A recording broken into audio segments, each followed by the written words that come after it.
सुंदर असा खेळ आपण सालाबादप्रमाणे 26 जानेवारीच्या निमित्ताने कबड्डीचे आपण जे खेळतो.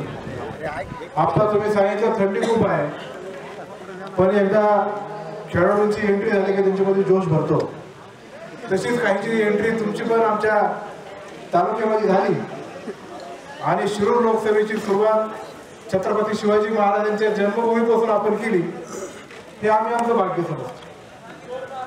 भविष्यामध्ये काय होईल काय मला माहित नाही, पण कबड्डी असा खेळ आहे जो मातीत खेळला जातो. पण भविष्य जर उंचवायचं असेल तर तो मॅटवर खेळायला.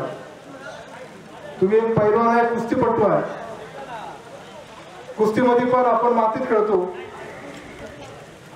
पण पुढे जायचं असेल तर तो मॅटवर खेळायला लागतो. कारण सगळे ऑलिम्पिकचे मॅचेस, देश पातळीवरचे सगळे ते मॅटवर खेळतात. पण एवढं मात्र निश्चित आहे, मातीवरचा गडी गादीवरला असणार नाही. आणि मातीवर एकदा आपल्या रांगड्या गडीने सराव केला आणि त्याच्यातून तो तयार झाला तर भविष्यामध्ये निश्चित प्रकारे तो पैलवान बाजी मारल्याशिवाय राहतो. तो पैलवान हाच पैलवान असा असं काही वाटणार नाही. पण निश्चित प्रकारे पिंपळगाव, सिद्धनाथ, विठ्ठलवाडी आणि या परिसरामध्ये येत असताना मी वारंवार एक प्रश्न तुमच्या समोर मांडत असतो. अनेक निवडणुका येतील जातील, लोकसभा होईल, विधानसभा होईल, जिल्हा परिषदेच्या निवडणुका झाल्या, पण सगळ्यात मोठा घर प्रश्न आणि संघर्ष आपला जर कुठला असेल तर तो पाण्याचा आहे. पाण्याचं आंदोलन आपण केलं होतं.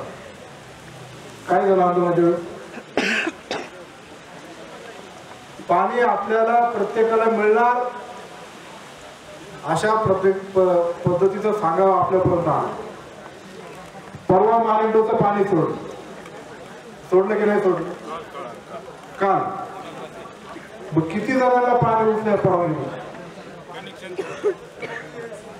पाणी सोडलं का कनेक्शन तोडणार हे पूर्वी नियोजितच ठरलेलं आहे. कारण हे उरलेलं जे पाणी आहे ते फक्त आता पिण्याच्या पाणी वापरासाठीच वापरायचं, शेतीसाठी वापरायचं नाही.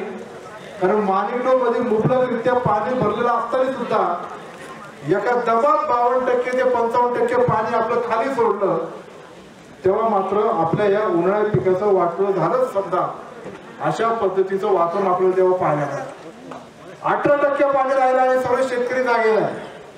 आमचं पाणी आता संपून जाईल ते आम्हाला भेटणार नाही. पण भविष्यामध्ये ह्या पाण्याच्या बाबतीत आणि पाणी आपल्याला राखून ठेवण्यासाठी एकत्रितपणे संघर्ष करणं आपल्या सर्वांना गरजेचं आहे. आणि तेव्हा ही जी मोड बांधली जाईल, मग कोण कुठल्या पक्षाचा आहे, कोण कुठल्या नेता आहे, कोणाला काय लढायचं बाजूला ठेवून एकत्रितपणे लढणं आपल्याला खूप गरजेचं आहे. आणि ते बळ आम्ही जेव्हा उभं करू तेव्हा आपण तुम्हाला पण यासाठी उतरायला लागेल. आणि निश्चितच या परिसरातल्या शेतकऱ्यांचं नंदनवन या पाण्यावर त्यांच्या व्यवस्थित नियोजनासाठी आपण ते भविष्य कालावधीमध्ये करूया. या प्रजासत्ताक दिनाच्या निमित्ताने मी तुम्हाला सर्वांना मनपूर्वक शुभेच्छा देतो. मंगलदास आप्पा इथं आलेत, मी त्यांचं मनपूर्वक स्वागत करतो. इथं आपले जिल्हा परिषदचे सदस्य ज्यांनी या पिंपळगाव आणि परिसरामध्ये अनेक भरीव निधी इथं आणलेला आहे, अजूनही ते देणार आहेत. त्यांचा आज वाढदिवस आहे. केक कापून आपण त्यांचा वाढदिवस साजरा करणार आहे. आप जिओ हजारो साल हर साल के दिन 50,000 असं मी मानणारच नाहीये. त्यांनी 100चं आयुष्य जगावं, पण शेवटच्या तारखेपर्यंत त्यांची तब्येत अशी चांगल्या पद्धतीने ठणठणीत राहावी अशी मी त्या भगवंताच्या चरणी प्रार्थना करतो. आपण सांगितलं काय आरक्षणाला तो पण काय असतो, पण आप्पाची आयडिया भारी. इकडं आरक्षणाला तिकडं उभं राहते, तिकडं आलं का पलीकडे उभं राहते, पण जिकडं जाईल तिकडे विजय प्राप्त करतो याला महत्व. मी पुन्हा एकदा आपण सर्वांनी आमचं स्वागत केलं त्याच्याबद्दल आभार मानतो. या कबड्डीच्या सामने ज्यांनी याच्यामध्ये आयोजन केले त्यांचं मनपूर्वक आभार मानतो. आमच्या जुन्नर तालुका कबड्डी असोसिएशन आणि इथं उपस्थित असलेले सर्व क्रीडा शिक्षक डामाले सर, आपले लल्ल्या मुसळे आणि त्यांच्या सर्व सहकार्यांचा आभार मानतो. आणि भविष्यामध्ये या कबड्डीची व्याप्ती वाढावी अशी आपण सांगितलेलं आहे.